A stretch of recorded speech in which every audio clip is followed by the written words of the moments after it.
but this is what I tell people. You need to have enough energy to train hard, to train harder than last time.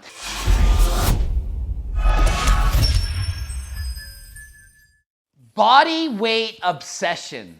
How light is right for you? How much should you weigh? These are questions that most of you have probably thought of at one time or another. Depending on the sport that you're in, or even if you are not in a sport, society is obsessed with how much you weigh. We're inundated with images on social media of people who are thin, they're ripped, they're shredded, and so on. Sports, they're categorized by weight class. If you can't do good in your weight class, well, lose some weight and get to a lower weight class. MMA, martial arts, boxing. You can't ride fast enough on a bike, lose some weight. You'll get faster. You can't do gymnastics well enough, you lose some weight, you'll do better. There's so many sports that are involved with how you look and what weight class you are in, and it affects how you look and how you think of yourself. Global Cycling Network did a video. It's called Cycling's Body Weight Obsession. How light is right for you? I'm a friggin' cyclist and I weigh 87 kilos on a light day. I'm 5'6" tall and I weigh 87 kilograms. Think I'm light enough to be a bike rider? It certainly hurts performance when you weigh a lot. And a lot of people in a lot of sports are dealing with this. I'm gonna watch the video and comment and say, hey, when is enough too much? You can't always get lighter than last time. There becomes a point where it's a decrease in performance. I coach a number of people. They all want to get leaner. Not all, but most. But there comes a point when, hey, getting leaner isn't going to be any better. It's not optimal to be shredded. In this video, we'll set out how you find your optimum cycling weight and how you maintain it. That can apply to anything. Doesn't matter if you ride a bike or not. How do you get to your ideal weight, and then how do you maintain that? On a bike, light is generally fast. That much is basic physics. And it's because of this that cycling has become obsessed by it. Does it sound like any sport that you can relate to? Any bodybuilders out there, any bikini competitors, physique competitors, or anyone that just wants to look good in a dress or some clothes? Cyclists, we wear a lot of spandex. Shows off a lot of skin, don't you know? Any of the rolls that might be there, yeah, you're seeing them. So a lot of people become hyper-focused and obsessed with getting leaner than last time. Seemingly every cyclist you speak to will say that they feel that they can lose weight. Now that feeling might be based partly on dreams of improved performance, but probably also a little bit about looks. Ask any person that doesn't ride a bike, and most of them say, hey, I could stand to lose a couple pounds of fat and be leaner. The world is obsessed with getting leaner than frickin' last time. It's obsessed. We're overly obsessed. Now, I'm not against losing weight and being healthy, but I am against people trying to lose weight at any cost to affect their life and their performance just to look skinnier, just to be smaller. Just because your body fat percent is lower than your friends doesn't mean you're better than them. No, you don't actually get a plastic trophy for having less body fat than someone else. And no, the lower the number, not the better. You're not actually healthier to have 5% body fat than 10% or 15%. We just want these low numbers because we think it's cool based on what social media tells us is cool. And so starts the obsession. Train more, eat less, perhaps even skipping meals altogether. Calories in, calories out, and that's how you lose weight. And that's great if you're overweight, but if you're already at your ideal weight, should you be in a deficit? Carrying less weight up hills means you ride faster. Carrying more weight means you need to put out more power to go the same speed. Well, how do you know where the limit is? Most of us have no idea, and that's perhaps where the problem lies. People develop eating disorders. Lots and lots of people have eating disorders. Anorexia, bulimia, binge eating disorders, orthorexia, the list goes on and on. Everybody knows someone with an eating disorder, unless you're a hermit and you don't know anyone. They might not tell you, but I'm positive that everyone who has a bunch of friends, one of your friends has the eating disorder, whether you know about it or whether you don't. It's there, it's in secret. It's not like they're telling you about it. Some of your friends are having anal sex and they're not telling you about having anal sex. Some of your friends are probably imagining having sex with you, and they're not telling you about it. Ben King of Team Dimension Data is a double stage winner at the Vuelta a España and about to go into his 9th season as a World Tour pro. But as a young rider, he developed an eating disorder as a result of his pursuit of increasing performance and decreasing weight. So you might be normal, regular body weight. All of a sudden you start losing weight. Your performance gets better. You drop a couple kilograms, you ride your bike faster. You drop a couple kilograms, people are like, oh, you look good in that dress.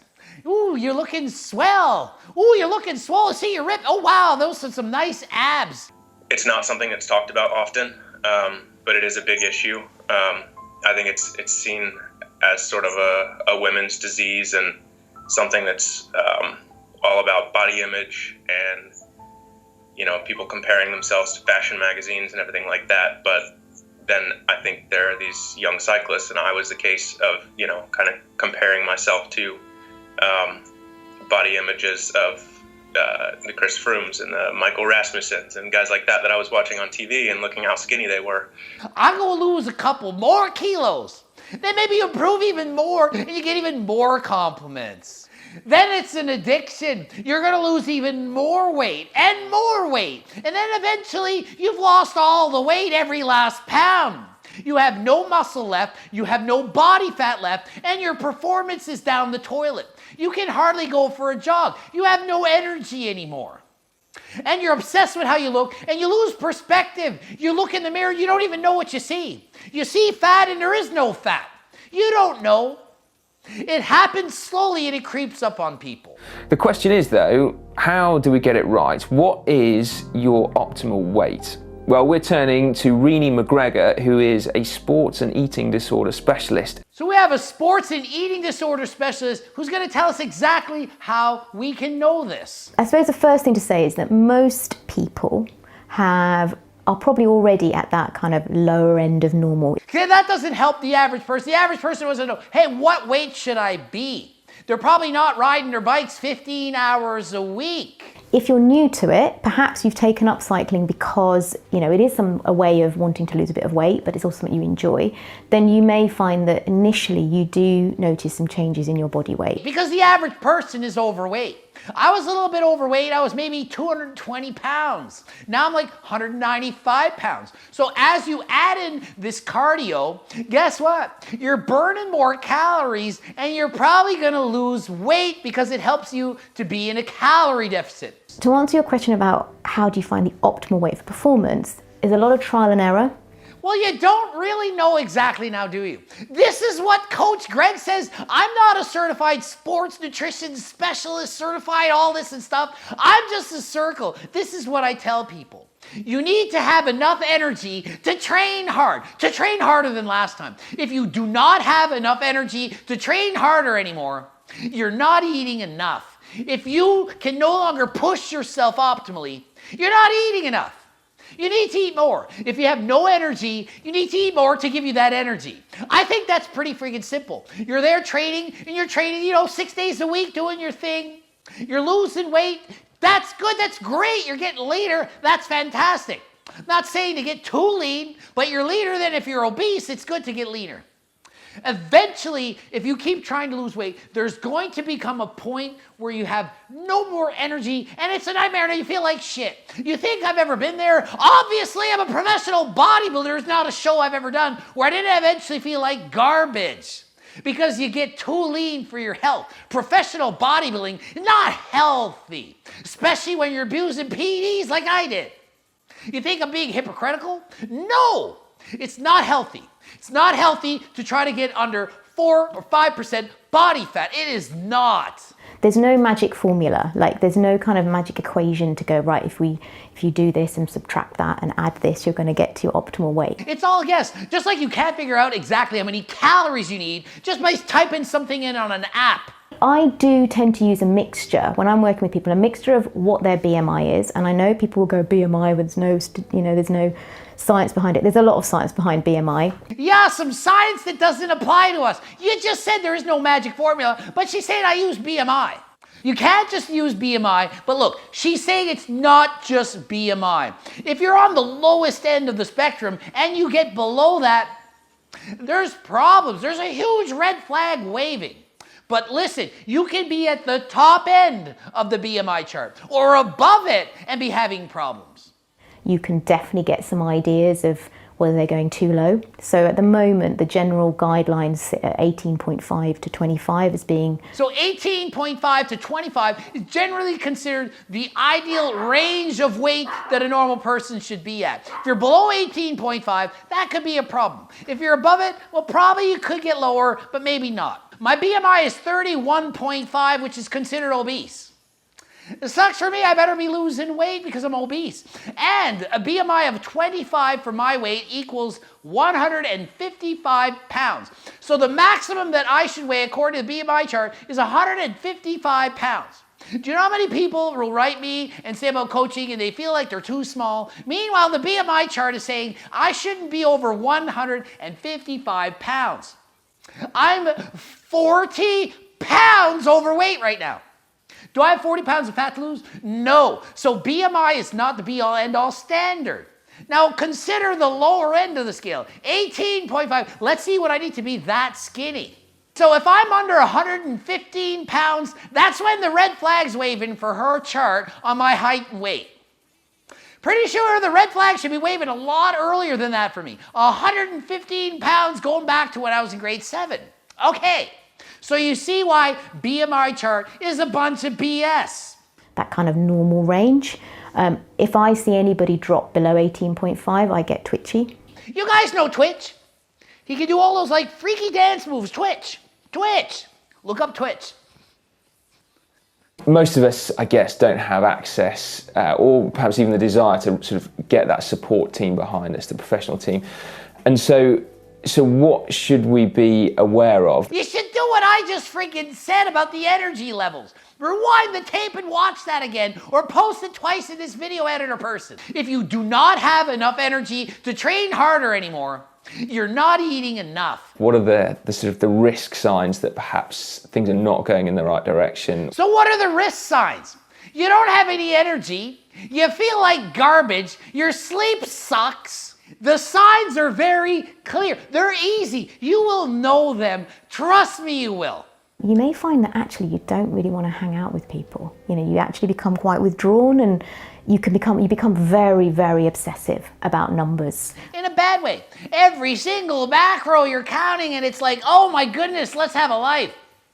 They should be getting my cookbook or hiring me for coaching.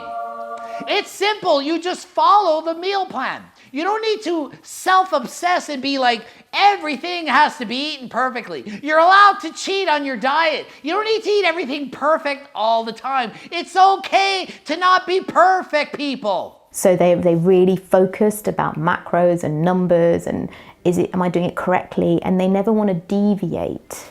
Oh my goodness, it might not eat exactly what it says. I can't do this. I see it all the time. I'm telling you this because I know. If you can sense this happening already, get some help now before it gets too friggin' late. The longer you wait, the worse it's going to get. But if my friend rang me up this evening and said, do you fancy a pizza and a glass of wine? I'm not going to say no. You know, I can deviate from my healthy eating. But a lot of people can't do that. They become very fixed that something awful will happen. Oh my goodness, if they eat one slice of pizza. It's a slice of pizza, you're allowed to have one. I didn't say have a 16-inch pickle pizza like Ali. I'm saying you can have one piece. Not gonna be end of the world. Moderation, maybe 4 pieces. It doesn't need to be 4 pizzas though. You don't need to be entering binge eating challenges and posting them on freaking YouTube all the time. No, it's not a competition to show off to see who can eat the most all the time and stay ripped. Sends the wrong message, especially if you're not actually swallowing the food or spitting it out or puking it out after. We're all unique. We all have our own genetic makeup. So there's no real ideal for every single person because every single person on this planet is so different. The exact size that you should be depends on you and you only. You need to decide that, but you need to do it for you, not for other people, not based on the images you're seeing on social media. You can't look perfect. Nobody can. You shouldn't strive for perfection. Just strive to be the best you that you can be within the limits of health and safety for your own body. If you don't feel healthy, if you feel like garbage, if you don't have any energy, enough is enough and stop dieting. Stop cutting calories and maintain what's healthy for you. If you're exercising to the point of exhaustion all the time, and you're going harder than last time every single time, and you're overtrained, go easier than last time. If you're already doing 10 hours a week, maybe you can't do 20. If you're doing 20, it's maybe too much. Some people, maybe 5 is too much. It's up to the individual.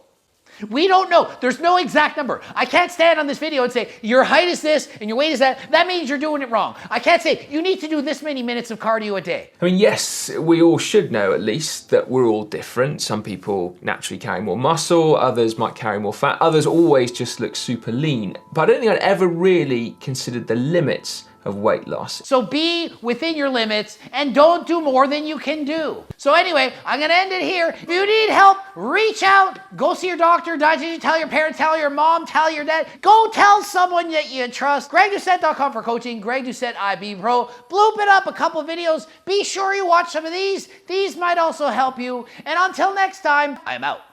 The best thing about bike outfits, the snack pockets.